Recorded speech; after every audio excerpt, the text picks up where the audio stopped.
नमस्कार दोस्तों, स्वागत है आपका यूट्यूब चैनल एबी टेक में। दोस्तों आज है 29 जुलाई 2020 और जान लेते हैं आज की महत्वपूर्ण खबरें जो आज के प्रमुख समाचार पत्रों पर छाई हुई हैं और आप लोगों के लिए बहुत ही इंपॉर्टेंट है। चलिए शुरुआत करते हैं आज के वीडियो की इस पहली खबर से। लिखा है एपीओ 2019 की मुख्य परीक्षा आज से। दोस्तों उत्तर प्रदेश लोक सेवा आयोग एक बार फिर से इतिहास रचने जा रहा है, जहां एक तरफ कोरोना संक्रमण के कारण सारी बढ़ती परीक्षाएं, जो बढ़ती संस्थान हैं, विश्वविद्यालय हैं, डिग्री कॉलेज हैं, सबकी परीक्षाएं रुकी हुई हैं। वहीं पर आज से लोक सेवा आयोग ने परीक्षाओं का शुभारंभ कर दिया है। आज एपीओ 2019 मेंस की परीक्षा होगी। 29 एवं 30 जुलाई को यह परीक्षा है। दोनों दिन कुल मिलाकर के 258 अभ्यर्थी परीक्षा में शामिल होंगे। ये जो परीक्षाएं हैं लखनऊ और इलाहाबाद में आयोजित की जाएंगी। ठीक है, तो एग्जाम शेड्यूल यहाँ पर आप लोग देख सकते हैं, लिखा है, पूरा दिया गया है। अगली अपडेट की बात कर लेते हैं तो लिखा है इलाहाबाद की प्रवेश परीक्षाएं 21 सितंबर से। प्रस्तावित परीक्षा तिथि में अगर परीक्षा नहीं हो पाई तो मेरिट के आधार पर देंगे अभ्यर्थियों को प्रवेश। दोस्तों इलाहाबाद विश्वविद्यालय में एडमिशन की प्रक्रिया 31 जुलाई तक चलेगी। अगर आप इसमें एडमिशन कराना चाहते हैं तो governmentjobcenter.com वेबसाइट विजिट करें। यहाँ से आप लोग इसमें एडमिशन के लिए अप्लाई कर सकते हैं और इसकी जो प्रवेश परीक्षा होंगी वो 21 सितंबर से आयोजित होंगे। इसका टाइम टेबल भी जारी कर दिया गया है, लेकिन यहाँ पर यह कहा गया कि अगर प्रस्तावित डेट में परीक्षा किसी कारण से नहीं हो पाई कोरोना के कारण, तो फिर आप लोगों को मेरिट के आधार पर प्रवेश दिया जाएगा। अब तक कुल मिलाकर के 1,05,973 आवेदन यहाँ पर आ चुकी हैं। तो ये जानकारी जो है, जो कार्यवाहक कुलपति हैं प्रोफेसर आर तिवारी ने मंगलवार को दी है। उन्होंने कहा कि अगर परीक्षाएं समय से नहीं हो पाएंगी तो फिर एडमिशन जो होंगे मेरिट के आधार पर किए जाएंगे। बात कर लेते हैं बीएड की प्रवेश परीक्षा को लेकर के। आप लोग जानते हैं बीएड के एडमिट कार्ड जारी कर दिए गए हैं और प्रवेश परीक्षा 9 अगस्त को होनी है। तो यहाँ पर अभ्यर्थी बहुत चिंतित हैं और अभ्यर्थी लगातार इसके लिए का विरोध कर रहे हैं। लिखा है कोरोना संक्रमण के मामले लगातार बढ़ रहे हैं। इस हालात में 9 अगस्त को प्रस्तावित बीएड प्रवेश परीक्षा पर सवाल उठने लगे हैं। लखनऊ विश्वविद्यालय की ओर से प्रवेश पत्र जारी करने के बाद अभ्यर्थियों ने आपत्ति जताई है। इसमें कुछ अभ्यर्थियों ने यह भी कहा है कि उनको 250 किलोमीटर परीक्षा केंद्र दे दिया गया है। जो सेंटर उन्होंने भरा था वो सेंटर नहीं दिया गया है। कई सारे ऐसे अभ्यर्थी जिनको बहुत दूर सेंटर अलॉट किए गए हैं। तो इस संबंध में लखनऊ विश्वविद्यालय ने एक वीडियो जारी किया और वीडियो में ये कहा है कि अभ्यर्थियों को प्रथम, द्वितीय और तृतीय वरीयता के आधार पर केंद्र आवंटित करने के बाद भी बहुत अधिक संख्या में अभ्यर्थी बच गए हैं। उनको अन्य शहरों में भेजा गया है। दावा है कि अभ्यर्थियों की सुविधा प्राथमिकता रही है। अभ्यर्थियों से अपील है कि वे निश्चिंत होकर के परीक्षा केंद्रों पर परीक्षा दें। दोस्तों ये परीक्षा तो देने में अभ्यर्थी कोई नहीं डरता, लेकिन ये है कि इस समय जैसी स्थितियाँ उसको देखते हुए परीक्षा देना बहुत बड़ा टास्क है। अपनी जान जोखिम में डालने से कम नहीं है ये परीक्षा। अगर अन्य परीक्षाओं की बात कर लेते हैं, जैसे बीईओ की परीक्षा होनी है, पीसीएस मेंस की होनी है, कंप्यूटर सहायक की परीक्षा होनी है, ये सब परीक्षाएं अगस्त में होनी है। तो दोस्तों इन परीक्षाओं को स्थगित करने को अभियान चल रहा है।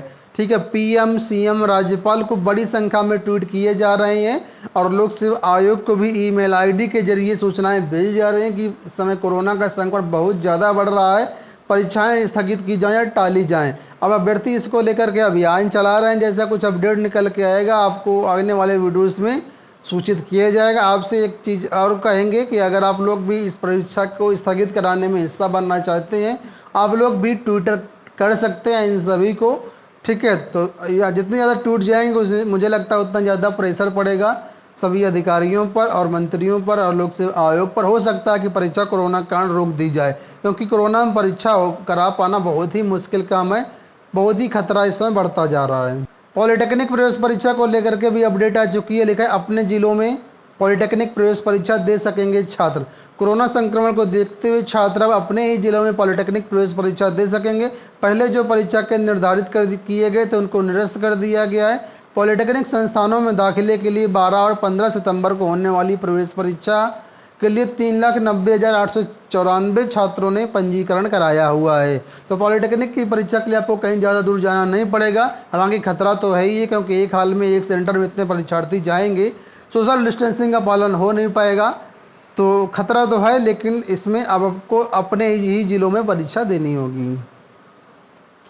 एलटी ग्रेड ज्वाइनिंग की बात कर लेते हैं। लिखा है एलटी ग्रेड चयनितों को स्कूल का आवंटन जल्द, 15 से 20 दिनों में जारी होने की उम्मीद है। जो इसका कार्यक्रम है, लिखा है एलटी ग्रेड शिक्षक भर्ती के तहत 13 विषयों में चयनित अभ्यर्थियों को नियुक्ति के लिए कई दिनों से इंतजार करना पड़ रहा है। मंगलवार को चयनित अभ्यर्थी शिक्षा निदेशालय पहुंचे, वहां अपर शिक्षा निदेशक माध्यमिक राजकीय अंजना गोयल को ज्ञापन सौंपा। अपर शिक्षा निदेशक ने आश्वासन दिया है कि जल्द ही नियुक्ति प्रक्रिया पूरी कर ली जाएगी। उन्होंने अपर शिक्षा निदेशक से जब सवाल पूछा तो उन्होंने जो फोन डायरेक्टर है माध्यमिक के उनसे बात की, एनआईसी हेड से बात की और इसके बाद आश्वासन दिया कि 15 से 20 दिनों में विद्यालय का आवंटन कार्यक्रम जारी किया जाएगा। अब देखना ये होता है कि एक इसमें आवंटन कार्यक्रम जारी होता है या एक बार फिर से अभ्यर्थियों को झूठा आश्वासन दे दिया गया है। बात कर लेते हैं एमटेक एम फार्मा की प्रवेश परीक्षा के बारे में। ये जो प्रवेश परीक्षाएं होती हैं एसईई के अंतर्गत कराई जाती हैं, ठीक है। तो अगर आप एसईई में आवेदन करना चाहते हैं तो 5 अगस्त इसकी लास्ट डेट है। यहाँ पे आप लोग आवेदन कर सकते हैं। आपको बता दें इसके अंतर्गत प्रदेश भर के संस्थानों में M Tech M pharma M Des MR course जैसे इनमें दाखिले मिलते हैं, ठीक है। तो इसके लिए अभी फॉर्म चल रहे हैं, 5 अगस्त तक इसको आप लोग आवेदन कर सकते हैं। और इसके लिए जो आप लोगों की परीक्षा होगी वो 11 अगस्त को करवाई जाएगी, ठीक है। तो ये होगी अपडेट एमटेक और इसकी एकीटीयू की प्रवेश परीक्षा को लेकर के। बात कर लेते हैं अगली 69 शिक्षक भर्ती की बात कर लेते हैं। लिखा है 69 शिक्षक भर्ती पिछड़ा वर्ग के अभ्यर्थियों ने दिल्ली में ओबीसी आयोग पर धरना दिया। आप लोग जानते हैं कि पिछड़ा वर्ग आयोग ने 69 शिक्षक भर्ती पर रोक लगा रखी है। सरकार से जवाब मांगा है। अभ्यर्थियों का कहना था कि इसमें धांधली हुई है, आरक्षण व्यवस्था सही से लागू नहीं की गई। इसको लेकर के ओबीसी आयोग ने भर्ती प्रक्रिया में रोक लगा दी है। तो अभ्यर्थियों ने कल दिल्ली में धरना प्रदर्शन किया आयोग के सामने। वहां से क्या अपडेट निकल के आई वो देख लीजिए आप लोग। लिखा है आयोग के अभ्यर्थियों से भर्ती में नियमानुसार आरक्षण लागू कराने की मांग की है। आयोग से अभ्यर्थियों का कहना है कि राष्ट्रीय ओबीसी आयोग ने भर्ती पर रोक लगाते हुए बेसिक शिक्षा विभाग को नोटिस जारी किया है, लेकिन विभाग ने अभी तक नोटिस का जवाब नहीं दिया है। अभ्यर्थियों के प्रतिनिधिमंडल ने राष्ट्रीय पिछड़ा वर्ग आयोग के उपाध्यक्ष लोकेश प्रजापति से मुलाकात की। प्रजापति ने आश्वासन दिया कि जब तक सरकार संतोषजनक जवाब नहीं देगी तब तक भर्ती पर आयोग की रोक रहेगी। आरक्षित वर्ग के अभ्यर्थियों को आहित नहीं होने दिया जाएगा। धरना प्रदर्शन करने वालों में बहुत सारे अभ्यर्थी यहाँ पर थे, सभी के नाम दिए गए हैं। बात कर लेते हैं दोस्तों एक और धांधली की। यहाँ पर धांधली की बात है माध्यमिक शिक्षा के जो स्कूल हैं, माध्यमिक विद्यालय हैं जहाँ पर टीजीटी पीजीटी की नियुक्तियाँ होती, वहाँ पर धांधली हुई थी। कुछ दिन पहले पेपर में भी आया था कि फर्जी तरीके से नियुक्तियाँ हुई हैं। यहाँ पर लिखा है सीएम तक पहुँची भर्ती की शिकायत। 69 शिक्षक भर्ती का प्रकरण अभी शांत भी नहीं हुआ कि सहायता प्राप्त विद्यालयों में मानक के विपरीत शिक्षकों की नियुक्ति का मामला सामने आया। इस प्रकरण की शिकायत भाजपा नेता ने मुख्यमंत्री से की है।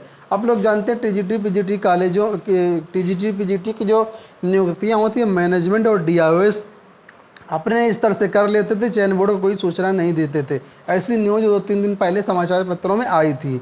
तो प्रयागराज की एक खबर है, प्रयागराज में लिखा है कि करीब 100 शिक्षकों की नियुक्ति की गई है। इसमें राधा रमन इंटर कॉलेज, मैरीवाना मेकर, Dwarka Prasad girls college, Rama Devi inter college आदि हैं। इन स्कूलों में 2 से लेकर के 10 शिक्षकों की नियुक्ति की गई। ये नियुक्ति शुरुआत से ही विवादों में रही है। पिछले दिनों भाजपा नेता दिवाकर त्रिपाठी ने आरटीआई के जरिए नियुक्ति के सभी दस्तावेज डीआईओएस से मांगे थे। आरटीआई के जरिए सामने आए दस्तावेजों से पता चला कि इन स्कूलों में भर्ती के विज्ञापन के मानक के विपरीत निकाले गए थे। उस विज्ञापन में भर्ती का फॉर्मेट नहीं दिया गया था, बल्कि केवल सूचना निकाली गई थी। कई स्कूलों में बच्चों की संख्या बहुत कम थी, उसके बावजूद शिक्षक पदों पर भर्तियां कर ली गई। भाजपा नेता दिवाकर त्रिपाठी ने नियुक्ति में मिली भगत का आरोप लगाया है और उन्होंने मुख्यमंत्री से शिकायत कर कार्रवाई की मांग की है। जबकि जो प्रयागराज के डीआईओएस है उनका कहना है कि भर्ती का विज्ञापन विद्यालय प्रबंध ने दिया था। यह सभी नियुक्तियां नियमानुसार हुई हैं। भाजपा नेता के जो आरोप हैं वो निराधार हैं। अब ये देखिए, एक तरफ कह रहे हैं कि इसमें आरोप लग रहे, मतलब फर्जी नियुक्तियां हैं, अब दूसरी तरफ जो अधिकारी कर रहे हैं वो बिल्कुल सही नियुक्तियां हैं। किसकी बात सही होगी? बात कर लेते हैं। यहाँ पर अपडेट है शिक्षा मित्रों के लिखा है 250 शिक्षा मित्र और बन सकेंगे सहायक अध्यापक। दोस्तों आप लोग जानते हैं कि बहुत से ऐसे अभ्यर्थी हैं जिन्होंने अपने फॉर्म में गलतियां की थी। कोर्ट ने उनको मना कर दिया था कि जब ऐसे शिक्षक हैं जो फॉर्म भर नहीं सकते सही से, शिक्षक कैसे बन पाएंगे। लेकिन ये शिक्षा मित्रों की बात है, इसलिए यहाँ पर इनको थोड़ी सी राहत मिली है। ये ऐसे शिक्षा मित्र हैं, जब फॉर्म भरा गया था तो वहाँ पे एक शिक्षा मित्र का कॉलम था कि आप शिक्षा मित्र हैं या शिक्षा मित्र हैं तो कितने साल से सेवा कर रहे हैं। तो इन अभ्यर्थियों ने उस कॉलम को टिक नहीं किया था, वहाँ पे नो कर दिया था। लेकिन हाईकोर्ट से इनको कोई राहत नहीं मिली है, उसके बावजूद भी इन्होंने पूरा ज्ञापन दिया परिषद पर, वहाँ से इनको राहत मिल गई है। ठीक है, और यहाँ पर लिखा हुआ देख लीजिए क्या लिखा है कि परिषदीय स्कूलों में 69,000 सहायक शिक्षक भर्ती में करीब 250 शिक्षा मित्रों के शिक्षक बनने का रास्ता साफ हो गया। यह शिक्षा में शिक्षक बनने की लिखित परीक्षा उत्तीर्ण है, लेकिन कॉलम में शिक्षा मित्रों का उल्लेख न होने से वह चयन से बाहर हो गए थे। बेसिक शिक्षा मंत्री की पहल पर उनके रिकॉर्ड में बदलाव करने का आदेश हो गया है। उन्हें वेटेज अंक मिलते ही सभी शिक्षक पद पर चयनित हो जाएंगे, साथ ही मनचाहा जिले में तैनाती भी मिल जाएगी। तो अगर दोस्तों आपका सोर्स है तो आपको सब कुछ हो सकता है। यहाँ पर देखिए बेसिक शिक्षा मंत्री ने आदेश दे दिया है कि भाई इनका सुधार दिया जाए, उनको शिक्षक बना दिया जाए।